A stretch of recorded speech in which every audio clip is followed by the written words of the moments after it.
Hello friends, welcome to GK classes by JSC. Friends, आज की इस वीडियो में मैं आपके लिए लेकर आई हूँ सभी एग्जाम्स का काफ़ी ज़्यादा इम्पोर्टेंट टॉपिक, और टॉपिक का नाम है कांग्रेस के प्रमुख अधिवेशन। तो देखिए, इस टॉपिक से हर एग्ज़ाम में 2 से 3 क्वेश्चन अक्सर देखने को मिलते ही हैं।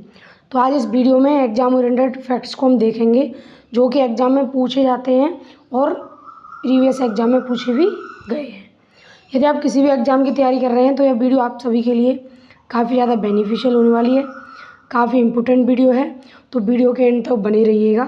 तो चलिए शुरू करते हैं। चलिए, तो सबसे पहले देखते हैं कि कांग्रेस की स्थापना कब हुई थी। तो कांग्रेस की स्थापना हुई थी 1885 में, और जिस समय इसकी स्थापना हुई थी उस समय इसके अध्यक्ष कौन थे? A.O. ह्यूम, कांग्रेस के अध्यक्ष। और जिस समय इसकी स्थापना हुई उस समय जो गवर्नर जनरल थे लॉर्ड डफरिन। और ऐसा कहा जाता है कि जो कांग्रेस है वो लॉर्ड डफरिन के दिमाग की उपज है। तो यह क्वेश्चन पूछा गया है कि कांग्रेस किसके दिमाग की उपज है, तो यह लॉर्ड डफरिन के दिमाग की उपज है। ठीक है, चलिए शुरू करते हैं। पहली बैठक 1885 में हुई थी। कहाँ पे हुई थी? बम्बई में। और इसके अध्यक्ष थे व्योमेश चंद्र बनर्जी। अब इसके बारे में कुछ इम्पोर्टेंट फैक्ट देख लेते हैं कि दादा भाई नौरोजी के कहने पर भारतीय कांग्रेस संघ का नाम भारतीय राष्ट्रीय कांग्रेस रखा गया था। मतलब जब इसकी स्थापना हुई थी तब इसका नाम भारतीय कांग्रेस संघ था, लेकिन पहली बैठक के दौरान इसका नाम भारतीय राष्ट्रीय कांग्रेस रखा गया। और किसके कहने पर? दादा भाई नौरोजी के कहने पर। ठीक है, और देखिए एक बात और जाने कि जो इसका पहली बैठक है पहले पुणे में होने वाली थी। कहाँ पे होने वाली थी?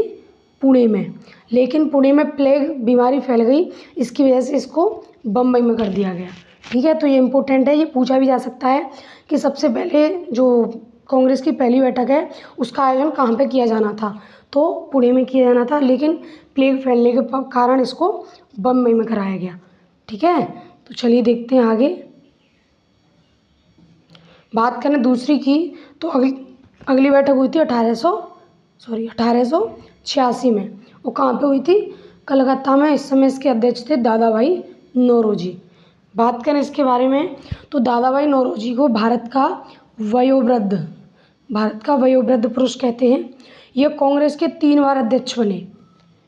ठीक है, और दादा भाई नौरोजी ने धन निष्कासन का सिद्धांत का पता लगाया था, जिससे कि इन्हें पता चला कि कैसे अंग्रेज भारत से धन को अपने इंग्लैंड में ले जा रहे हैं। तो इसको कहते हैं ड्रेन ऑफ वेल्थ या धन निष्कासन का सिद्धांत। इसके बारे में किसने पता लगाया था? दादा भाई नौरोजी ने। दादा भाई नौरोजी की किताब की बात करें, ये अक्सर एग्जाम्स में पूछी जाती है कि poverty and un British rule किसकी पुस्तक है, तो दादा भाई नौरोजी की। और इनको भारत का वयोवृद्ध पुरुष भी कहते हैं। ठीक है, तो चलिए बात करें अगला है 1887 में। वो कहाँ पे हुआ था? मद्रास में। इसके अध्यक्ष थे बदरुद्दीन तैयब जी। और ये जो बदरुद्दीन तैयब जी है वो कांग्रेस के प्रथम मुस्लिम अध्यक्ष थे। कौन थे? कांग्रेस के प्रथम मुस्लिम अध्यक्ष थे। तो ये पूछा जा सकता है कि कांग्रेस के प्रथम मुस्लिम अध्यक्ष कौन थे? बदरुद्दीन तैयब जी।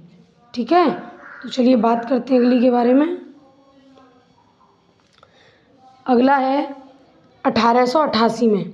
और 1888 में कहाँ पे हुई थी यह बैठक? इलाहाबाद में।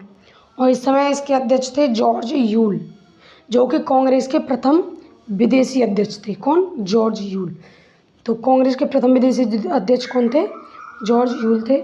और लाला लाजपत राय ने इसी अधिवेशन में हिंदी में भाषण दिया था।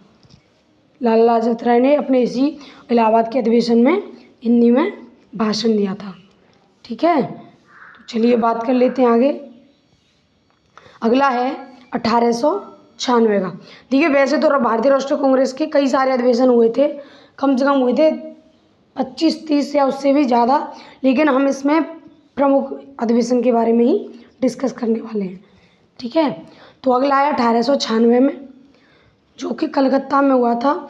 और इस समय इसके अध्यक्ष थे रहमतुल्लाह सयानी। देखिए ये क्यों इम्पोर्टेंट है, क्योंकि इसी में सर्वप्रथम राष्ट्रगीत वंदे मातरम गाया गया था। क्या गाया था? वंदे मातरम सबसे पहले कांग्रेस के कौन से अधिवेशन में गाया गया था? तो 1896 के कलकत्ता अधिवेशन में। और इस समय इसके अध्यक्ष थे रहमतुल्लाह सैनी। और ये प्रश्न पूछा गया है कि कांग्रेस के जिस अधिवेशन में वंदे मातरम गाया गया था उसके अध्यक्ष कौन थे, तो रहमतुल्लाह सयानी। ठीक है, चलिए आगे बात कर लेते हैं। अगला है 1905 का, बड़ा ही इम्पोर्टेंट है। ठीक है, और ये कहाँ पे हुआ था, बनारस में। और इस समय इसके अध्यक्ष कौन थे, गोपाल कृष्ण गोखले, जो गांधी जी थे उनके गुरु थे। तो कांग्रेस ने इसी अधिवेशन में स्वदेशी और बहिष्कार की मांग की थी, इसलिए यह इम्पोर्टेंट हो जाता है। गोपाल कृष्ण गोखले गांधी जी के राजनीतिक गुरु थे और गोखले ने ही सर्वेंट्स ऑफ इंडिया सोसाइटी संगठन की स्थापना की थी। तो ये प्रश्न पूछा जा सकता है कि सर्वेंट्स ऑफ इंडिया सोसाइटी की स्थापना किसने की थी, तो गोपाल कृष्ण गोखले ने। देखिए, जो गोपाल कृष्ण गोखले थे वो तो महात्मा गांधी के राजनीतिक गुरु थे और गोपाल कृष्ण गोखले के थे एम.जी. रानाडे, ये इनके गुरु थे। ठीक है, तो चलिए बात कर लेते हैं आगे। अगला है 1906 का अधिवेशन। यह कहाँ पे हुआ था, कलकत्ता में। और इस समय इसके अध्यक्ष थे दादा भाई नौरोजी। और इसी अधिवेशन में कांग्रेस ने सर्वप्रथम स्वराज की मांग की थी। तो सर्वप्रथम स्वराज की मांग कांग्रेस ने किस अधिवेशन में की थी, कलकत्ता के अधिवेशन में 1906 में। ठीक है, चलिए बात कर लेते हैं अगले अधिवेशन की। अगला अधिवेशन है भारतीय राष्ट्रीय कांग्रेस का। अगला अधिवेशन है 1907 का अधिवेशन। और यह कहाँ पे हुआ था, सूरत में। बड़ा ही इम्पोर्टेंट है, इसको सूरत का विभाजन भी कहते हैं। मतलब यहाँ पे सूरत में गरम दल और नरम दल में विभाजन हुआ था, इसलिए इसको सूरत का विभाजन भी कहते हैं। तो इसके अध्यक्ष थे रास बिहारी बोस। इसी अधिवेशन में नरम दल व गरम दल में आपस में फूट पड़ी थी। और गरम दल के नेता कौन कौन से थे, लाल बाल पाल, ये लाल बाल पाल ये तीनों की टुकड़ी है। लाल से लाला लाजपत राय, बाल से बाल गंगाधर तिलक और पाल से विपिन चंद्र पाल। ठीक है, तो ये तीनों गरम दल के नेता थे, प्रमुख ध्यान रखना है। ठीक है, तो चलिए आगे देख लेते हैं। अगला अधिवेशन है 1911 का अधिवेशन। और यह कहाँ पे हुआ था, कलकत्ता में, जिस समय इसके अध्यक्ष बिशन नारायण धर थे। और सर्वप्रथम राष्ट्रगान इसी अधिवेशन में गाया गया। जो भारत का राष्ट्रगान है जनमन, यह इसी अधिवेशन में गाया गया था। ठीक है, कलकत्ता के में 1911 में। तो चलिए बात करते हैं आगे। देखिए फ्रेंड्स, अगर इस वीडियो का कंटेंट आपको वाकई में सच में पसंद आ रहा है तो वीडियो को लाइक ज़रूर करें और कमेंट बॉक्स में अपना फीडबैक ज़रूर बताएं। ठीक है, तो चलिए बात करते हैं कांग्रेस के अगले अधिवेशन के बारे में। तो कांग्रेस का अगला अधिवेशन 1916, वेरी वेरी इम्पोर्टेंट, इससे अक्सर एग्जाम में पूछे जाते हैं प्रश्न। ठीक है, बहुत ज़्यादा इम्पोर्टेंट है 1916। इसको लखनऊ समझौता भी कहते हैं। ठीक है, तो यह कहाँ पे हुआ था, लखनऊ में। और इसके अध्यक्ष थे अंबिका चरण मजूमदार। इसे लखनऊ समझौता भी कहते हैं। और जो गरम दल और नरम दल का जो विभाजन हुआ था 1907 में सूरत के अधिवेशन में, इस अधिवेशन में उनके बीच में समझौता हो गया। ठीक है, वहाँ पे इनका विभाजन हुआ था और यहाँ पे इनका समझौता हो गया। तो गरम दल और नरम दल के बीच समझौता हुआ और कांग्रेस व मुस्लिम लीग के मध्य भी समझौता हुआ था इसी अधिवेशन में। और ये वाला क्वेश्चन जो 2022 में यूपी लेखपाल का पेपर हुआ था उसमें यह प्रश्न पूछा गया था कि कांग्रेस व मुस्लिम लीग के मध्य समझौता किस अधिवेशन में हुआ था, तो 1916 के लखनऊ अधिवेशन में। ठीक है, तो याद रखना है। और इसी अधिवेशन में जो बाल गंगाधर तिलक थे उन्होंने अपना नारा दिया कि स्वराज मेरा जन्मसिद्ध अधिकार है और मैं इसे लेकर रहूँगा। बड़ा ही इम्पोर्टेंट नारा है और अधिवेशन भी बड़ा ही इम्पोर्टेंट है, तो याद रखना है। ठीक है, चलिए आगे देखते हैं। अगला है 1917 का अधिवेशन, जो कि कहाँ पे हुआ था, कलकत्ता में। और इसकी अध्यक्ष थी एनी बेसेंट, जो कि कहाँ की थी, आयरलैंड की थी। कहाँ की, आयरलैंड की थी। तो एनी बेसेंट कांग्रेस की पहली महिला अध्यक्ष थी। तो ये प्रश्न पूछा जाता है कि कांग्रेस की पहली महिला अध्यक्ष कौन थी? Annie Besant. और ये कहाँ की थी? आयरलैंड की। ठीक है, चलिए आगे बात करते हैं अगले की। अगला है 1923 का अधिवेशन, जो कि कहाँ पे हुआ था? दिल्ली में। और इसके अध्यक्ष थे अबुल कलाम आज़ाद। देखिए, अबुल कलाम आज़ाद जो कांग्रेस के सबसे युवा अध्यक्ष थे, कितने वर्ष के? 35 वर्ष के। तो कांग्रेस के सबसे युवा अध्यक्ष अबुल कलाम आज़ाद। ठीक है, तो चलिए आगे बात कर लेते हैं। अगला है 1924 का बेलगाम अधिवेशन, जो कि बड़ा ही इम्पोर्टेंट है, क्योंकि महात्मा गांधी द्वारा एकमात्र अध्यक्षता की गई अधिवेशन की। ठीक है, तो इस अधिवेशन में महात्मा गांधी ने अध्यक्षता की थी, और कांग्रेस के किसी भी अधिवेशन में एकमात्र बार महात्मा गांधी ने इसी में अध्यक्षता की थी। ठीक है, बेलगाम कर्नाटक के में। तो इसके अध्यक्ष थे महात्मा गांधी, और एकमात्र अधिवेशन जिसमें गांधी जी ने अध्यक्षता की थी, इम्पोर्टेंट है। ठीक है, चलिए आगे देखते हैं। अगला है 1925 का कानपुर का अधिवेशन, जिसकी अध्यक्ष थी सरोजनी नायडू, जो कि कांग्रेस की प्रथम महिला भारतीय अध्यक्ष थी। और कांग्रेस की प्रथम महिला अध्यक्ष कौन थी? एनी बेसेंट, लेकिन वो भारत की नहीं थी, वो कहाँ की थी?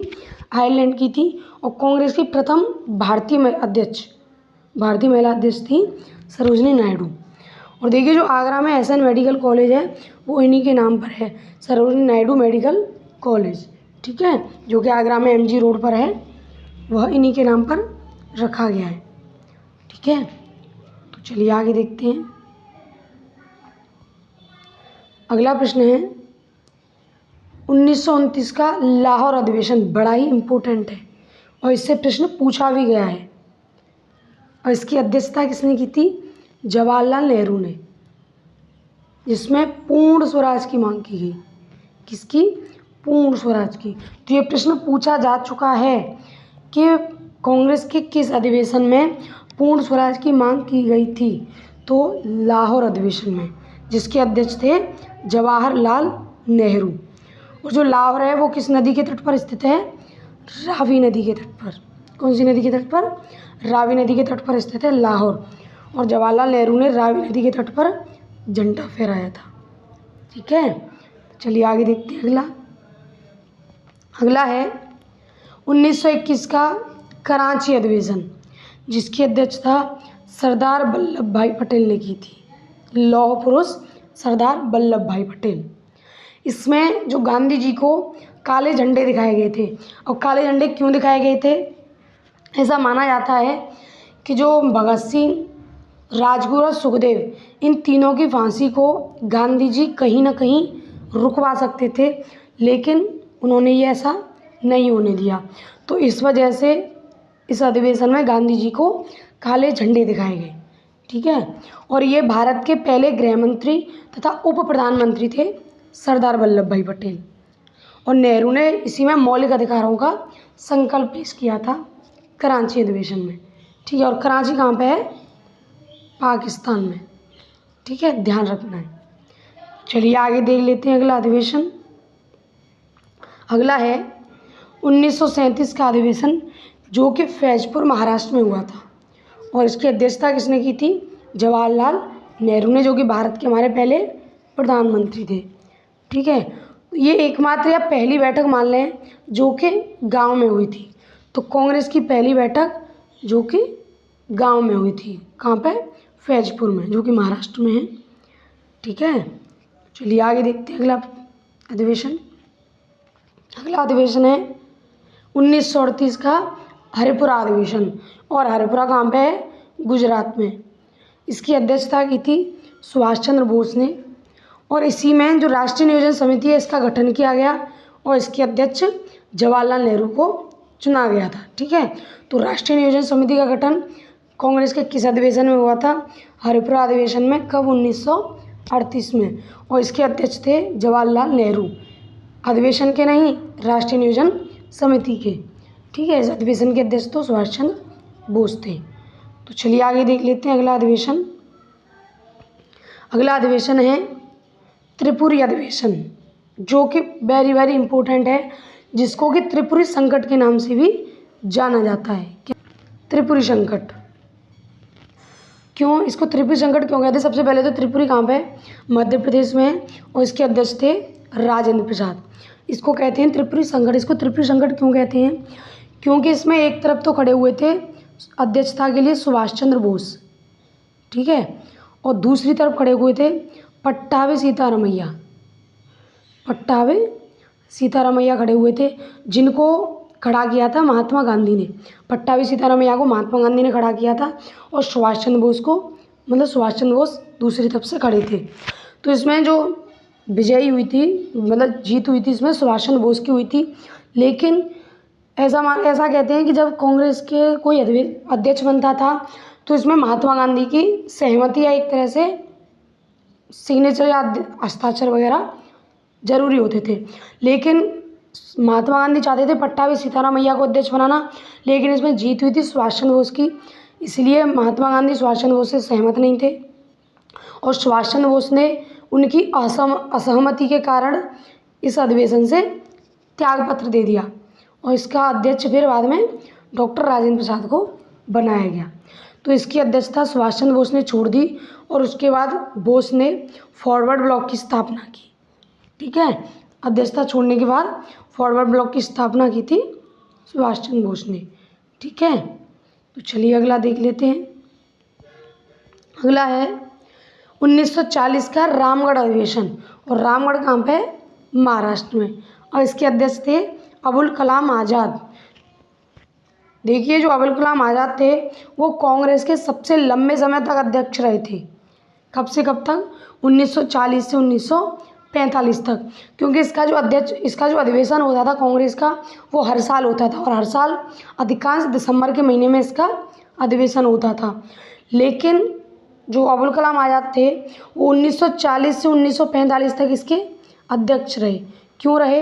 क्योंकि 1941 से 1945 तक कांग्रेस की कोई बैठक ही नहीं हुई, इसलिए 1940 से 1945 तक कांग्रेस के सबसे लंबे समय तक कलाम आज़ाद इसके अध्यक्ष रहे, ठीक है। चलिए आगे देख लेते हैं। अगला है 1940 का मेरठ का अधिवेशन, और मेरठ जैसा कि आपको पता है उत्तर प्रदेश में ही है, और इसके अध्यक्ष थे जेवी कृपलानी, जीवंत राम भगवान दास कृपलानी, ठीक है। और ये आज़ादी के समय कांग्रेस के अध्यक्ष थे। यह प्रश्न पूछा गया है कि भारत की आज़ादी के समय कांग्रेस के अध्यक्ष कौन थे? तो जेवी कृपलानी इसके अध्यक्ष थे, ठीक है। तो ये हमने बात की कांग्रेस के प्रमुख अधिवेशन के बारे में, जो कि अक्सर एग्जाम में पूछे जाते रहे हैं, ठीक है। अगर वीडियो आपको अच्छी लगी हो, वीडियो का कंटेंट आपको अच्छा लगा हो, तो कमेंट बॉक्स में ज़रूर फीडबैक बताइएगा। वीडियो को लाइक करें, और ज़्यादा से ज़्यादा वीडियो को शेयर करें, जिससे कि काफ़ी ज़्यादा लोगों को इसका बेनिफिशियल मिले। और वीडियो को लाइक करें, चैनल को सब्सक्राइब ज़रूर करें, ठीक है। धन्यवाद।